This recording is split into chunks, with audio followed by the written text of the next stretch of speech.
नमस्कार बंधुरा आज के आमी राधारानी रान्नाघरे कचुर लती निये हाजिर हो गेছি। देखते पाচ্ছেন লতিগুলো আমরা ছোট ছোট করে কেটে ভালো করে ছাল ছাড়িয়ে নিচ্ছি।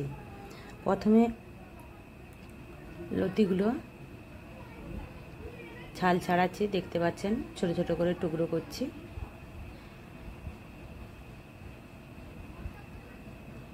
লতিগুলো ছোট ছোট কাটা হয়ে যাওয়ার পর ভালো করে ধুয়ে নিলাম।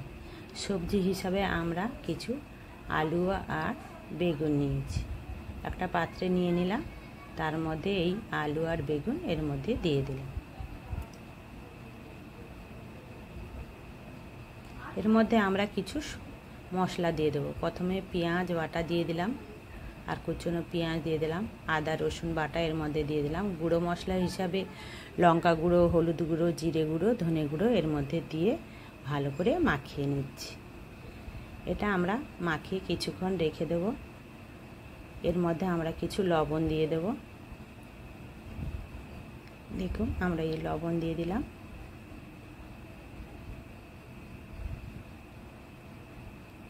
লবণ দিয়ে ভালো করে মাখিয়ে নিয়েছি। তার মধ্যে কিছু সরষের তেল দিয়ে মাখিয়ে রেখে দেব। যেহেতু আমরা ভাপা করব এই জন্য আগে থেকে একটুখানি মশলা মাখিয়ে রেখে দিচ্ছি। যে মাখানো হয়ে গেছে, এবার আমরা ঢাকনা দিয়ে ঢেকে রেখে দেব। এটা কিন্তু আমরা রেখে দেব অনেকক্ষণ, যে যতক্ষণ রাখতে পারবে রান্নাটা তত ভালো হবে। আপাতত আমরা 1 ঘন্টা আগে এটা ঢাকা চাপা দিয়ে রেখে দিচ্ছি। দেখুন মাখানো হয়ে গেছে।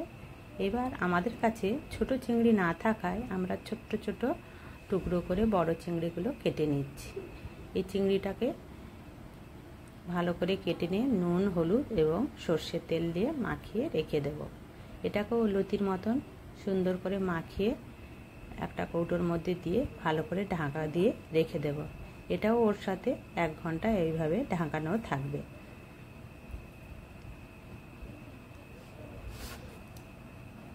দেখুন কাটা হয়ে গেছে।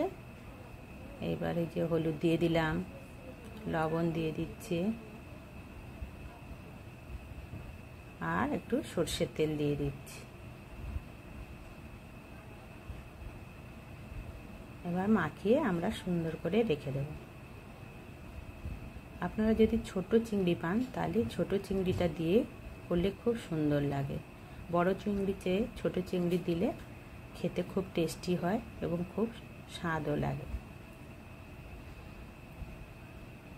যেহেতু আমার কাছে বড় চিংড়ি ছিল সেই জন্য আমরা বড় চিংড়ি দিয়ে কাজটা চালিয়ে নিই। এবার দেখুন সর্ষে বাটা নিয়েছি। সর্ষে বাটাটা আমরা কি কি দিয়ে বেটেছি আপনাদের বলছি। প্রথমে সর্ষে নিয়েছি, একটু কাজু, চালমগজ আর কাঁচা লঙ্কা, একটু জিরে, শুকনো লঙ্কা দিয়ে পেস্ট করে নিয়েছি। এবার তেলটা কড়াইটা বসিয়ে দেওয়ার পর 5 ফোড়ন দিয়ে দিলাম আর ওই চিংড়ি মাছটা যে ছিল মাখানো সেটা দিয়ে ভালো করে নাড়াচাড়া করে ভালো করে ভেজে নিলাম। দেখুন ভাজা হচ্ছে। দিয়ে এই যে মাখানো যে সবজিগুলো থাকবে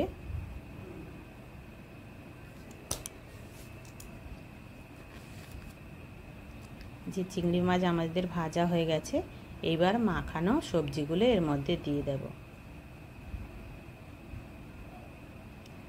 আর এই সর্ষে বাটাটা ছিল ওটা গুলে নিয়ে ভালো করে আমরা ছেঁকে নিচ্ছি। যেহেতু না ছেঁকে দিলে এই ছাঁকনিটায় যে খোসাগুলো থাকবে তরকারির স্বাদটা নষ্ট করে দেবে। খোসা থাকলে তরকারি একটু তেতো হয়ে যায় তরকারিটা, তাই আমরা সর্ষেটা ছেঁকে নিলাম। নিয়ে অল্প জল দিয়ে ঢাকা দিয়ে দেব। দেখছেন আমরা সর্ষেগুলা জলটা ওর মধ্যে দিয়ে দিলাম। দিয়ে এবার আমরা ভালো করে ঢাকা চাকা দিয়ে দেব। তার আগে কিন্তু আমরা আরেকটু তেল দিয়ে দিলাম, দিয়ে ঢাকা দিলাম। এটা খুব আস্তে আঁচে দিয়ে গরম করতে হবে। হালকা আঁচে থাকলে তরকারিটা খুব সুন্দর সুসিদ্ধ হবে এবং ভালো হবে। এইবার আমরা ঢাকা খুলে নিয়ে এর মধ্যে আরেকটা উপকরণ দেব, লেবু। 1/2 ভাগ লেবু নিয়ে চেপে এর মধ্যে রসটা দিয়ে দিলাম। এর মধ্যে কিন্তু আমরা মিষ্টি দিইনি। কারা যদি মিষ্টি খেতে চান আপনারা তার মধ্যে একটু চিনিও দিতে পারেন। যেহেতু আমরা মিষ্টি পছন্দ করি না তাই আমরা দিই। দেখুন কি সুন্দর তরকারিটা হয়েছে, তেলও ছেড়ে দিয়েছে। এরকম করে খেলে আপনাদের খুবই ভালো লাগবে। একটা লোভনীয় খাবার, এটা দিয়ে আপনারা সব ভাত খেয়ে নিতে পারবেন, কোনো অসুবিধা হবে না।